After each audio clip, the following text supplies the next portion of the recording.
Hi, welcome back to my channel. This is my second video on shadow work. Sorry, I literally forgot that then. So another tip that you can do is talking to yourself, which sounds a bit counterproductive, a bit like crazy making.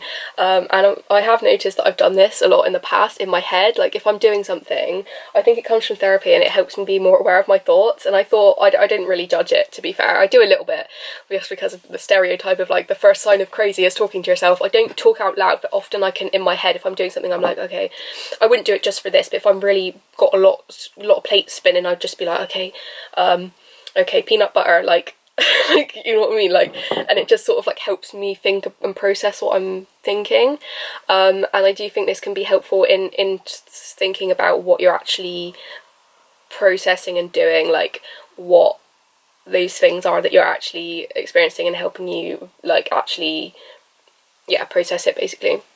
So challenging thoughts of action. So if you feel like you're doing something either for someone or something that you may have been conditioned to do, for example, if you're potentially, I don't know, being overly nice to someone that really is a bit of a twat and just will not probably have much of a difference in their perspective. I think you've got to put all of this in context, but you've got to challenge a certain action that you're doing and question, what is the actual reason for it? Do I want some sort of gratification from them, which I should really want to give myself as an adult, which is kind of the point of this shadow work. Like you can actually validate yourself rather than sort of doing things that will accumulate validation from others, but it's healthy to eventually get it yourself. And it is natural as a child, like we all want that validation, but you can't expect that from other people, and you will tire yourself out trying to receive it from other people all the time, when really they're going to be, as I said, 80% focused on themselves and 20% focused on others. I've said that in other videos. And especially if they're not like your friend, like they're not going to want to like actually like go out their way to validate you, especially if they've got other things going on themselves. But I do think I'm one of those people where I can easily, not easily, but in the past I've gone out of my way to be overly nice to people that really it's not my responsibility to, and I'm really just diverting my energy to things that just like are none of my business and I shouldn't really be getting involved in. So just like progressing through life, just evolving into a different mentality of like, I don't really need to deal with if someone's being like passive aggressive towards me, like that's not really something that I need to internalize to try and be overly nice to go out of my way to be kind to them. Like I feel like that's something my mum's done, but she's probably will go out of her way more than me, so I don't know whether that's something that I have less. I definitely have less or so flexibility in that way, so I think I just need to bring that forward over trying to be like my mother, just understanding my own boundaries and how I'm obviously different. So basically you learn so things, okay, I'm gonna go into like failure now. People, I feel like are very, like, I think for me, like, this is actually something really deep, to be fair. I think this is the right part. Yeah, I've been very harsh on myself in the past, and the fact is we do learn from failure. So sometimes it's easy to just like not pursue something and just quit something before you even started it, and you like don't learn from that situation. And because once we actually do decide to do something, you do come up with like solutions how to actually make that happen, like in your head. But the fact is, if you're not forceful or thoughtful or stuff like that about things that you're doing, it's possible that you'll fall into a way of being that is not true to yourself, that you just fell into because it's like something a friend does. Or you can also just not pursue things that you're interested in and just fear failure, quit, and just not literally live a very good life for that reason. And it's also worth like looking at definitions of failure, which I thought was really interesting. Like one of my fears of failure is like obviously personal to me, but it's emotional mental collapse. But I realise this often roots back to proving myself to others, because they say disappointment is rooted into being poorly perceived by others or disappointing others. Discontentment is rooted in disappointing others, and this can like make you kind of stressed if you obviously feel like you're like discontented all the time, and it's just a fact, like if you're trying to people please all the time, you just end up disappointing everyone, and you end up, the truth is, like, you do have to, like, build these skills in life. Like, I think part of this is also about, like, forgiveness of, like, not having that in the past, which gets me on to my next point, which is grudges, forgiveness. This could be letting go of, like, family issues, because, again, another rule of thumb is if you hold on to grudges and don't forgive people, it's, like, hurting you not only more than it's hurting them, but it's only hurting you. Like, unless you're doing something physically to actually get your own back or get revenge, which is never going to be good, really, is it? Because it's just going to, you know, persist the problem, which is probably something I've got to get my head around, because that's what toxic relationships are about. You just carry on sort of who's going to win, and it's like none of you win because you're both losing.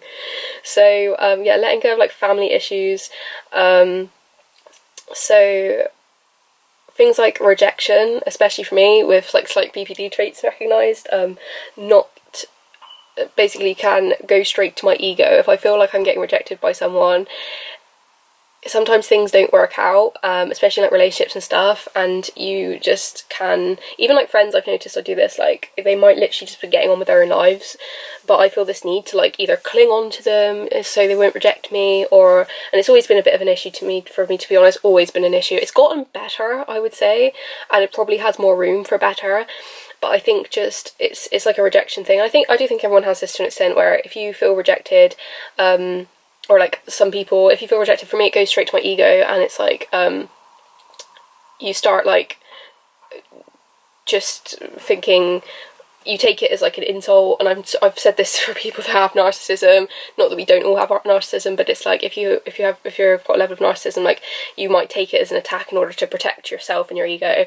and the fact is, not always an attack, and stepping back and doing this kind of work helps you to see something from another person's perspective, especially if it's so emotionally painful for you, if it's been something that's actually really hurt your feelings or whatever. It can be really hard to see this from that perspective if you haven't really done the work or not yet done the work, obviously we all have our own process, to actually see the distance between that. So, and this also goes into, like, addressing past issues that you've brought to the table, because you can have this, like, massive chip on your shoulder if you're, like, not aware of, like, what you've actually brought to some sort of argument or whatever, and it's just, like, you're putting yourself in more pain, especially when it comes to breakups, not having closure, having friendship breakups, and instead of, like, hounding someone for closure, you can extract that closure yourself, which you probably might not get from that person, and especially for something that I've probably thought about is, like, a friendship breakups, like it's hard when you feel angry to not feel hurt, and it's hard to take your side of the responsibility for something that you feel that you've been wronged over, because you just have to, for me, I've noticed it takes me a while to process things, and that is probably just how I am, to be honest. It takes me a while to process things before I'm, like, able to come to a resolution, but it's probably something to, like, keep in mind, to be fair. But, like, I think you just learn more things about yourself. I don't know if to, like, write that down somewhere, but screw it, we'll write it down. But I feel like seeing some therapy while being on a video. But it's just, I like to take notes of these things sometimes so I can look back over it and be like, okay, well, and it just helps you be more compassionate to yourself and, like, forgiving to things that you are and things that you can't change. Because, like, I always think, like, you can change. Anyway, I don't want to digress too far, so let's go back to this. Yeah, like, it can be hard, like, if you do feel hurt, to not take your side of the responsibility, but I think as you do, like, evolve and, like, grow to think in a sort of, like, more maybe better functional way, that you can take responsibility for your side of the issue, and it just removes, like, a big chip from your shoulder, because you can have, like, a chip on your shoulder thinking, like, oh, they didn't understand me. It's like a childish, immature mentality, which is natural and normal and acceptable and forgivable for a child. It's like a tantrum mentality, like, they didn't understand me, like, I'm just gonna sulk, or I'm just gonna get angry, and I'm just gonna, like, you know, get upset and just, like, you know, really just throw all my toys out my pram until they listen to me and until they give me what I want. And it's like a tantrum mentality, which I think as a child we all, like, go through that, but I think as an adult, not only just, like, obviously we all still have an inner child. Your child's not going to just change from a child to an adult. Like, you cope with things as you grow older in a different way, because we all still have an inner child. So, but it's just like forgiving your inner child for things that have happened like that, and maybe just acceptance of a situation that you handled the best you could, and just like letting go of the bitterness that might have come from that, letting go of the resentment of that came from that, and just asking God's like grace to sort of carry you through to a different place. But yeah, I'm starting to ramble now, so I'm going to put this into a third video now. So if you've gotten this far, great. If you haven't, then I've still got another video. You're not seeing this. Thanks.